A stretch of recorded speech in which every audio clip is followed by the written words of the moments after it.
देखते रहिए मेरा दरिया खान, हम सब की पहचान। औज़ु बिल्लाहि मिनश्शैतानिर रजीम, बिस्मिल्लाहिर्रहमानिर रहीम। सब तो पहले सारे साफ़ी भाइयों को अस्सलाम वालेकुम। ते तुहाडी आमद दा बहुत शुक्रिया, उत्थे मशकूर हैं। ते साड़ी अज दी जेह्ड़ी प्रैस कॉन्फ्रेंस है इलैक्शन के हवाले नाल है, उसका जेह्ड़ा अज का एजेंडा सारा है, क्योंकि अगे इलैक्शन ताखीर का शिकार रहे तो असा भी खामोश रहे हैं भी चलो जिस टाइम इलैक्शन अनाउंस हो सी तो अस अपना हिस्सा गिनसूँ। लेकिन 2-3 दिन पहले जो एसी साहब के दफ्तर में मीटिंग हुई तो उसमें खुल्लम खुला मुझ पर इल्ज़ाम लगाया गया कि मैंने अपने पैनल को तोड़ दिया है और दूसरे लोगों के हाथ से मैं ब्लैकमेल हो चुका हूँ, जिसकी वजाहत के लिए आज मैंने अपने सहाफ़ी भाइयों को तकलीफ़ दी है कि जो लोग मेरे ऊपर इल्ज़ाम लगा रहे हैं कि किसी ने मुझे ब्लैकमेल कर लिया या यरगमाल बना लिया, मैं उनको वाज़ेह पैगाम देना चाहता हूँ कि हमारी ऑटो मार्केट की जो इलेक्टेड बॉडी है अल्हम्दुलिल्लाह, सबसे पहले दरिया खान में, शायद मेरा ख्याल है ज़िला बखर में, ये ऑटो मार्केट ही वैध मार्केट है जिन्होंने इलेक्शन के ज़रिए अपने नुमाइंदे मुंतखब किए। तो हम पहले भी ताजरान के नुमाइंदे हैं और इंशाअल्लाह हम ताजरान के लिए काम कर रहे हैं। हमारा इतना बड़ा प्रोजेक्ट चल रहा है इस मार्केट का कि शायद किसी सहाफ़ी भाई को भी शायद इतना पता ना हो। कम से कम 30 करोड़ रुपए का प्रोजेक्ट हम अपनी मार्केट के लिए कर रहे हैं। सिर्फ किस लिए कर रहे हैं कि अपने ताजरान की भलाई के लिए कर रहे हैं। और इस इलेक्शन में सबसे ज़्यादा कुर्बानी भी ऑटो मार्केट वालों ने ही दी है, क्योंकि हम पहले से इलेक्टेड थे, वोट से आए हुए थे, लेकिन दरिया खान की नुमाइंदगी के लिए हमने कुर्बानी दी। हमारे दोस्तों ने मशवरा किया कि नहीं, हमको इलेक्शन में साथ देना चाहिए, तो हमने खुले दिल से, फराग दिली से इलेक्शन का साथ दिया। भाई नवीद एहसन को वेलकम कहा। सब दोस्तों जितने भी मिसाल है नवीद एहसन के साथ बोर्ड के मेंबरान हैं, हमें भरपूर एतमाद है उन पर कि वो अपना काम एक नेक नीति से कर रहे हैं। तो मैं उन लोगों से कहना चाहता हूं कि जो इल्ज़ाम लगा रहे हैं, मैं वाज़े करके कहना चाहता हूं अपनी काबीना के सामने कि हम आज भी इलेक्शन चाहते हैं और इलेक्शन में खड़े हैं, और इंशाअल्लाह जिस टाइम भी दरिया खान का इलेक्शन अनाउंस होगा हम उसमें भरपूर हिस्सा लेंगे। तो बाकी जो लोग राय फरार इख्तियार करना चाहते हैं उनकी अपनी मर्ज़ी है, उनका अपना दिल है, उनका अपना मंशूर है। अगर वो इलेक्शन नहीं लड़ना चाहते तो एक बाइज़ा तरीके से बैठ जाते, इलेक्शन की राह में रोड़े ना अटकाते। हम चाहते हैं कि इलेक्शन हो रहा है। आज मुझे बहुत दुख हो रहा है कि काश के जिस दिन पहले दिन इलेक्शन अनाउंस हुआ था, अगर उस दिन इलेक्शन हो जाता तो आज कोई रिज़ल्ट ही कुछ और होता।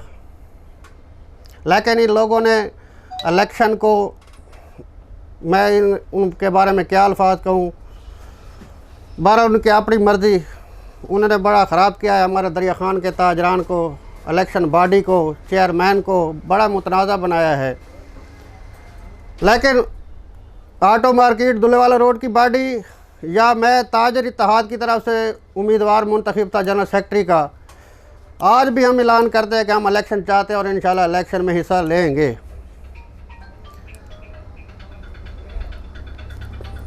बाकी आप दोस्त जो सवाल करना चाहें तो कर सकते हैं। हमारा तो यही मंशूर है कि हमने इंशाल्लाह इलेक्शन में हिस्सा लेना है, और भाई नवीद पर भी और पूरी काबीना पर। और बाकी मैं दूसरा भाई नवीद, इस वक्त अगर मैं भाई नवीद को खराज तहसीन पेश ना करूं तो वो शायद मेरे लिए सही नहीं है कि उन्होंने एक फ़राग दिली का मुजाहरा किया कि एसी साहब के दफ्तर में जो मीटिंग थी उसमें भाई नवीद ने अपने सारे इख्तियारात एसी साहब को दे दिए सिर्फ इलेक्शन कराने के लिए। ये उनका एक बहुत बड़ा पन है, कोई अपने इख्तियारात दूसरे को नहीं देता, लेकिन इलेक्शन की कुर्बानी के लिए, इलेक्शन होने के लिए उसने अपने इख्तियारात एसी साहब को सौंप दिए कि आप अपनी निगरानी में इलेक्शन कराएं।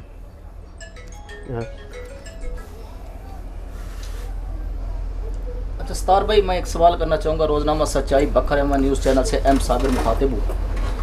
आप ताजर इत्तेहाद के पैनल से मलिक महमूद के साथ उम्मीदवार हैं जनरल सेक्रेटरी के। एक तरफ आपके ही पैनल से जो है दरख्वास्तें जमा कराई जा रही हैं कि इलेक्शन की डेट को आगे किया जाए, कोरोना SOPs के हवाले से, कोरोना वबा के हवाले से उसका सहारा लिया जा रहा है। जबकि यहाँ मैं एक छोटा सा सवाल आपको और भी बताता चलूँ, पस मंज़र दिखाऊँगा। जब शुरू में इलेक्शन की फ़िज़ा बनी, चारों तरफ कैंपेन हुई, उस वक्त पाकिस्तान भर में ज़िमनी इलेक्शन हो रहे थे, और मैं ख़ास तौर पे डस्का और खुशाब के हवाले से बात करूंगा कि वहाँ 3.5 लाख के बराबर जो है उम्मीदवार थे, ये इससे ज़्यादा थे जिन्होंने वोटर थे उन्होंने अपना हक़ राय दही इस्तेमाल किया। लेकिन उसके मुतबादिल हमारे दरिया खान में टोटल 3400 वोटर्स थे, उसको क्यों इशू बनाया गया? जबकि वहाँ और दरिया खान की निस्बत जो है कोरोना का बहुत ज़्यादा डिफरेंट था। यहाँ कोरोना के ख़ास तौर पे केसेस दरिया खान में इतने नहीं थे, ज़िला बखर में थे, लेकिन उसके बावजूद खुशाब के अंदर भी हुए इलेक्शन, डस्का के अंदर भी हुए और शहरों के अंदर भी हुए। आपके ही पैनल से दरख्वास्तें जा रही हैं, इसके बारे में ज़रा वजाहत दीजिएगा। देखिए जी, इसके बारे में मैं वजाहत यही करना चाहता हूँ कि कुछ लोग हैं जो दूसरे लोगों के हाथ खिलौना बने हुए हैं, जिनको इस्तेमाल किया जा रहा है इलेक्शन ना होने के लिए।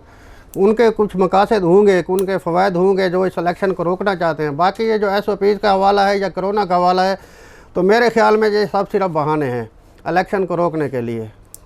मैं तो यही कहना चाहता हूँ। क्या आपके मुतफ़िका सदर जो आपकी इस टाइम है, आपने जिसको इलेक्शन के लिए मुंतखब किया है, वो आपके साथ इस टाइम सदर का इलेक्शन लड़ रहे हैं, जब उन्होंने दरख्वास्त जमा कराई है कि इलेक्शन को जो है मुहर्रम के बाद लेके जाया जाए, उन्होंने आपसे मुशावरत किया, आपको एतमाद में लिया है? नहीं, आज तक उसने हमारे साथ कोई मुशावरत नहीं की कि हम इलेक्शन को आगे लेकर जा रहे हैं या क्या हो रहा है। तो हम तो इलेक्शन में उनके साथ मुंतखबी अपना फ़ैसला किया था, हमने पैनल बनाया था इलेक्शन लड़ने के लिए, ना कि भागने के लिए। हम तो इलेक्शन लड़ना चाहते हैं। अगर वो खुद कोई इसमें हीला बहाना कर रहे हैं तो वो उनकी अपनी मर्ज़ी है, हम उसमें कुछ नहीं कर सकते। तो आज जो आपको एतमाद में लेकर नहीं चल रहे थे, कल वो आपको किस तरह एतमाद में ले कि अपने साथ जो है जनरल सेक्रेटरी के तौर पे ताजरान के मसाइल हल करने में आपकी मावनत लेंगे?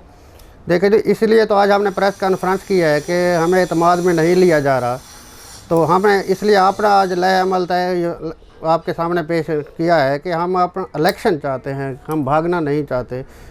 तो वो देखें आगे क्या सूरत हाल बनती है। अभी तो कुछ दिन आज AC साहब की मीटिंग है, उस मीटिंग के बाद लय अमल का पता चलेगा कि इलेक्शन 28 को हो रहे हैं कि नहीं हो रहे। मुगल साहब, आप दुल्लेवाल रोड से लीड कर रहे हैं और ताजर इत्तेहाद, मेन बाजार और दीगर शहरी इलाकों से लीड कर रहे हैं। आपने पैनल बनाया, क्या अब आपका पैनल इस मौके पर प्रेस कॉन्फ्रेंस में मौजूद नहीं है? दूसरा, तो क्या आप में कोई फासले बढ़ गए हैं या कोई इख्तलाफात है, क्या वजह, वो क्यों नहीं इस प्रेस कॉन्फ्रेंस में आए? बाकी इलेक्शन के हवाले से हमारे साथ कोई अभी इतने फासले नहीं बढ़े, सिर्फ चंद थोड़ी सी गलत फहमियाँ हैं कि वो चाहते हैं कि इलेक्शन को आगे किया जाए या ना हो, मिसाल तो जिस तरह लोग कह रहे हैं, लेकिन हम चाहते हैं कि इलेक्शन हो। यही थोड़ी सा कोई गलत फहमी है, बाकी अभी तक कोई हमारी दूरी नहीं हुई। हम इलेक्शन में हैं उनके साथ, हम पूरे चलेंगे। अभी आपने अपनी बात में इल्ज़ामात का हवाला किया, इल्ज़ामात लगाने वाले कौन हैं और क्या इल्ज़ामात लगे? देखो जी, ये अब सब साफी भाइयों को पता होगा कि खुफिया ताकतें यहाँ पे, क्योंकि काफ़ी सारे सियासी ग्रुप हैं, हर किसी के अपने फ़वायद होते हैं, सारा कुछ होता है। जो 4 पैनल इलेक्शन लड़ रहे हैं तो उनका किसी न किसी सियासी पार्टी से वाबस्तगी तो है। पीछे से जो बैठे होते हैं लोग, उनको अपना फ़ायदा या नुकसान नज़र आ रहा होता है तो वो आगे अपनी डोरें हिलाते हैं और उनको रोकते हैं या आगे करते हैं। तो इतना कर फर्म से तो मैं नहीं कर, लेकिन जो शवायद है या चीज़ें नज़र आ रही हैं उसके हवाले से मैं बात कर रहा हूँ। मतलब इल्ज़ामात की बात आई तो इल्ज़ामात में तो यकीनी बात है कि कोई ना कोई तो नॉमिनेटेड होगा कि जिसने आपका जिक्र किया या आपके हवाले से बात की, किसी भी हवाले से। किस किस्म के इल्ज़ामात? आपने अभी जिक्र किया ना कि मुझ पर इल्ज़ामात लगाए हाँ जी। 2 दिन पहले, तो वो इल्ज़ाम लगाने वाले कौन हैं और क्या इल्ज़ाम है? देखिए जी, मेरे अपने सदर साहब ने AC साहब के दफ्तर में सबके सामने कहा है कि मेरे जनरल सेक्रेटरी को ब्लैकमेल कर लिया गया है या यरगमाल बना लिया गया है या मुझसे छीन लिया गया है। तो मैं उस हवाले से बात कर रहा हूँ कि मैं अपने इस प्रेस कॉन्फ्रेंस में अपने नहीं किसी और ने नहीं, मैं अपने सदर साहब को वाज़े कहना चाहता हूँ, बल्कि पूरे दरिया खान के ताजरान को कहना चाहता हूँ कि हम आज भी इलेक्शन में बैठे हैं अल्हम्दुलिल्लाह। ना मुझे किसी ने यरगमाल किया है, ना किसी ने छीना है मुझे। हम खुद मुख्तार हैं, हमारी अपनी एक बॉडी है और इंशाल्लाह हम हिस्सा लेंगे। ये जो आपके इख्तलाफात पैदा हो गए हैं, उन्होंने इल्ज़ामात लगाए, आपको प्रेस कॉन्फ्रेंस करनी पड़ी, क्या लगता है आपको कि आपके इख्तलाफात ख़त्म हो जाएंगे या मज़ीद बढ़ेंगे? मुस्तक़बिल क्या नज़र आ रहे हैं? देखिए जी, हम तो कोशिश करेंगे इख्तलाफात ख़त्म हों और एक नुमाइंदा आए, इलेक्शन में हिस्सा ले। मैं खालिद भाई को भी यही कहूँगा कि वो इलेक्शन में हिस्सा लें। हार जीत तो होती रहती है, हार जीत तो खेल का हिस्सा है, चाहे हम जीतें या वो जीतें, लेकिन दरिया खान को एक नुमाइंदगी होनी चाहिए। तो मैं खालिद भाई से ये आपके हवाले से रिक्वेस्ट करूँगा कि अगर हमारे अंदर अगर उसको किसी बंदे ने गलत फहमी पैदा कर दी है तो मैं आज भी क्लियर बैठा हूँ अल्हम्दुलिल्लाह। मैं उनको हल्फन भी हम कह सकते हैं कि हम उसके साथ हैं, उसके साथ खड़े हैं, ना हमने छोड़ा है उसको, ना छोड़ेंगे, आगे उसकी अपनी मर्ज़ी है। हमारी मालूमात आई है कि भी आपके कुछ इख्तलाफात इलेक्शन में अखराजात के हवाले से भी कुछ आए हुए हैं कि अखराजात जो है ना मेंटेन नहीं किए जा रहे। नहीं सर, ऐसे अखराजात के हवाले से तो ऐसी कोई बात नहीं है।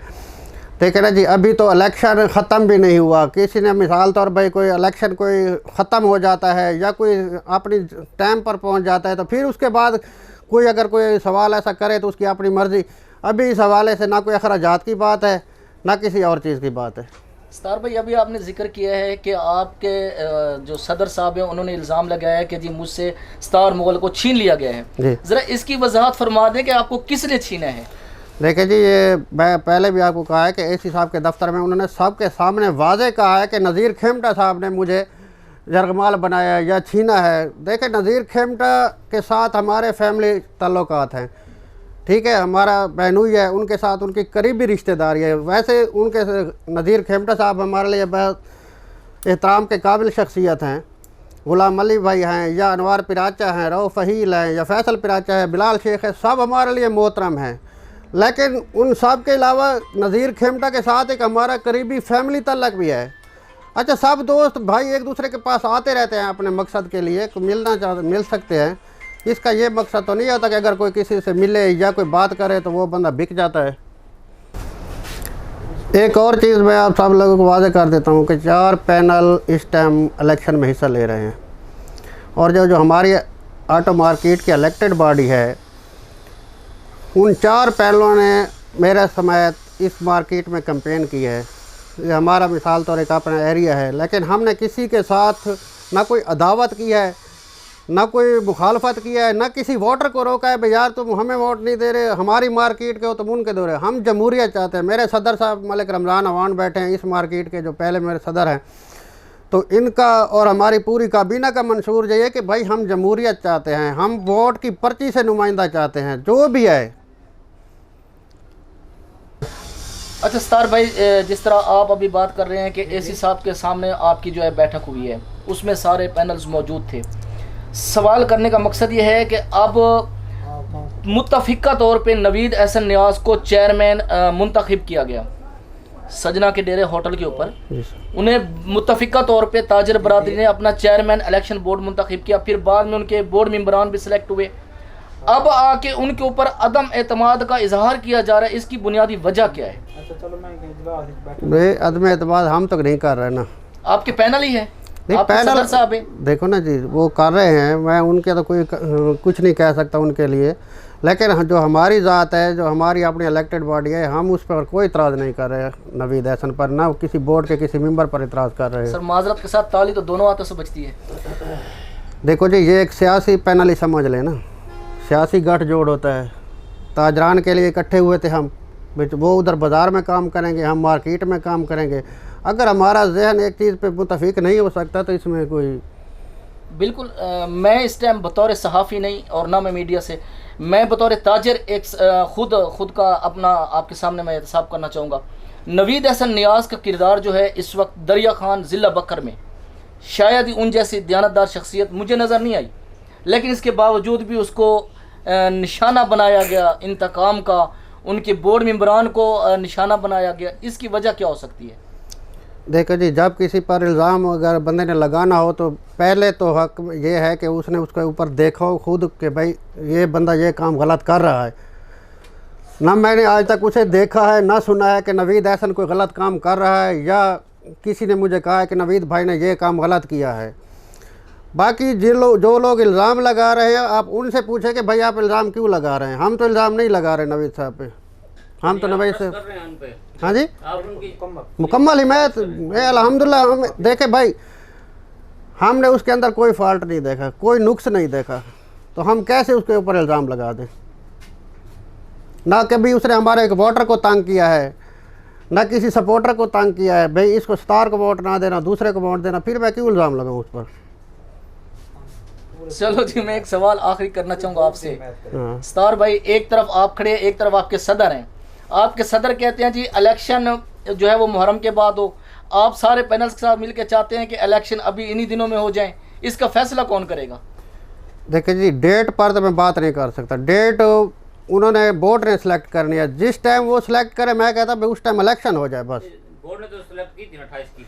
देखे ना, लेकिन वो मुतराज़ा बन चुके हैं ना। आज जो एसी साहब के साथ मीटिंग है 3 बजे, उसके बाद लाए अमल निकलेगा कि आज 28 को इलेक्शन हो रहे हैं या नहीं हो रहे। आपके ताजर इत्तेहाद के पैनल ग्रुप के अंदर ही मैंने एक सवाल पढ़ा है, लिखने वाले लिखते हैं कि एसी साहब ने जो है जो इलेक्शन बोर्ड मेंबरान थे उनको ख़त्म कर दिया है। इसके बारे में आप क्या कहेंगे? आप तो वहाँ मौके पर मौजूद नहीं, थे। मैं जिस टाइम एसी साहब की ये मीटिंग हुई थी उस टाइम मैं वहाँ मौके पर मौजूद नहीं था, तो जो दूसरे लोग वहाँ मौजूद थे उन्होंने ये सब चीज़ें मुझे बताई हैं कि ये वहाँ पे वाक़यात हुए हैं। इस बारे में मुझे कोई कन्फर्म नहीं है। देखते रहिए मेरा दरिया खान, हम सब की पहचान।